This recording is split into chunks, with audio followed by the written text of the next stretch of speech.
नीट परीक्षेसंदर्भात एक मोठी अपडेट आपल्या समोर येते आहे। पुढच्या वर्षी लेखी नव्हे तर ऑनलाईन परीक्षा होणार, हालचालींना वेग। वैद्यकीय शिक्षण प्रवेशासाठी नॅशनल टेस्टिंग एजन्सीकडून संपूर्ण देशात घेण्यात येणारी नीट परीक्षा आगामी काळात संगणकावर आधारित घेतली जाणार असल्याच्या हालचालींना आता वेग आलाय।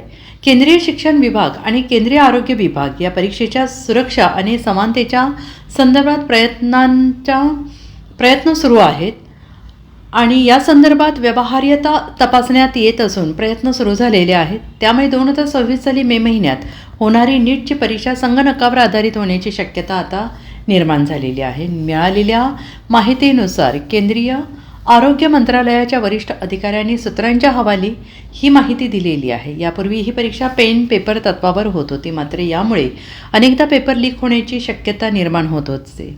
मात्र संगणकावर आधारित ही परीक्षा घेण्यात आली तर सुरक्षा पारदर्शक समानतेच्या आधारावर होईल असं तज्ज्ञांचं मत आहे। आगामी काळात संगणकावर आधारित नीट परीक्षेसाठी NTA, आरोग्य मंत्रालय, केंद्रीय शिक्षण विभाग यासंबंधी पडताळणी करत आहेत।